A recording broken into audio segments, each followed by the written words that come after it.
An Interview with Ivan the Terrible by Ron McEwen. You may be wondering who Ivan the Terrible is. Well, hundreds of years ago, in 1530 AD, a man named Ivan Vasilievich, now commonly known as Ivan the Terrible, was born in Moscow, Russia.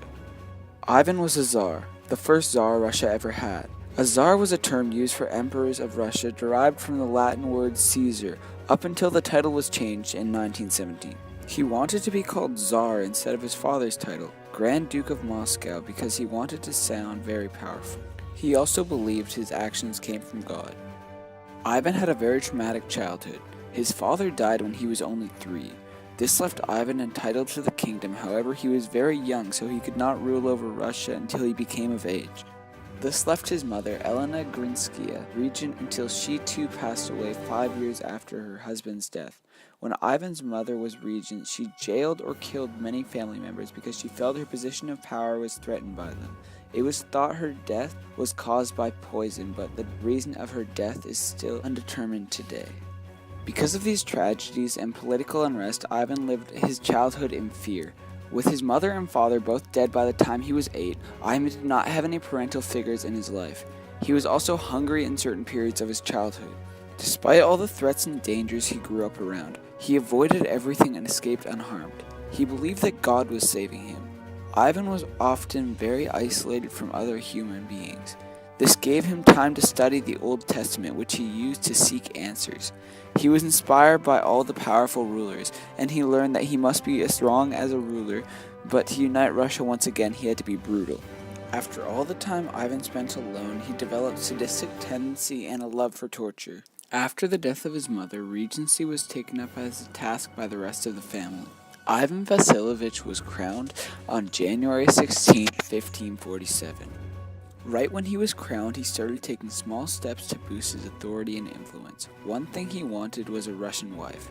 He got any virgin girl any age starting from age 13 to be paraded, and he would choose a wife. He chose Anastasia Romanovna.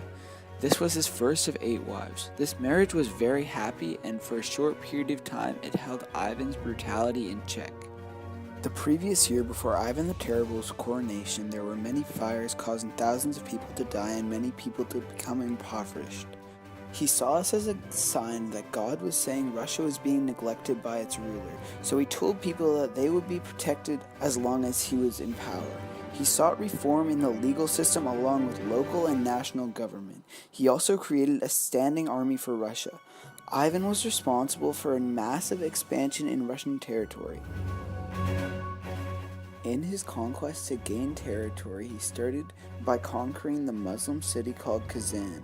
Once Kazan was captured in 1552, Ivan had a cathedral that still stands today constructed in his name. The cathedral is called St. Basil's Cathedral. The architecture of the cathedral was incredible for its time. It was so great that Ivan had the architect blinded so that he could never make something so great again. While he conquered Kazan in the east, he established open trade routes with England in the west. This was known as his Golden Age. Right now, you may be thinking that Ivan Vasilievich was a pretty great guy. Well, in 1560, his wife, Anastasia, died mysteriously. He took this very hard and grieved. After her death, there was nobody able to stop Ivan from unleashing his wrath upon everyone. He changed the way he governed because he was angry about her death. His cruelty, that was obvious from when he was young, came back. Ivan went on a killing spree of noble families because he thought the reason for her death was poisoning. Families were tortured brutally, then killed. Even though he married 7 more times, he never found true love again. In 1565, he threatened to renounce his throne. Ivan was unsatisfied with the way some things were being run. He never actually intended to abdicate, but he used this as a hollow threat. The citizens could not afford to lose their Tsar because he made himself indispensable. The clergy begged him to reconsider his choice. He agreed to stay, but he was asking a massive price. He would have complete power over the church, and he could make any decision without being questioned. They agreed, but this meant he had authority over the church among with the nation, so he could do absolutely anything he wanted. Ivan, having absolute control, created an elite force of warriors in black that enforced law in Russia. These Black Riders were created to create fear. They were dressed in full black and rode black horses. They were known to kill, rape, and plunder anything. The troop was 300 men, and the chosen 300 riders were the strongest and fiercest warriors in the army. They lived in a monastery led by Ivan.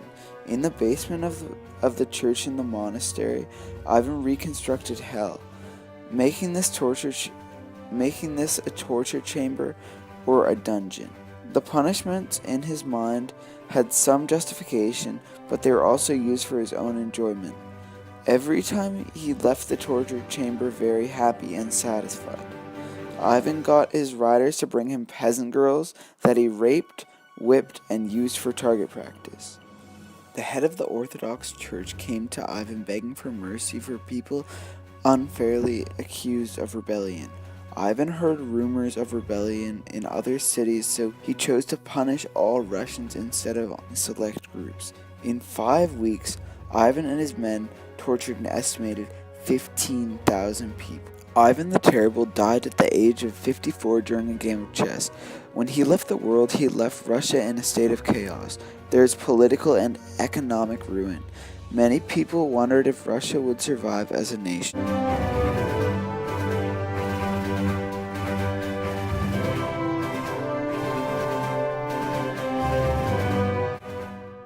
Hey Ivan, thanks for being with us today.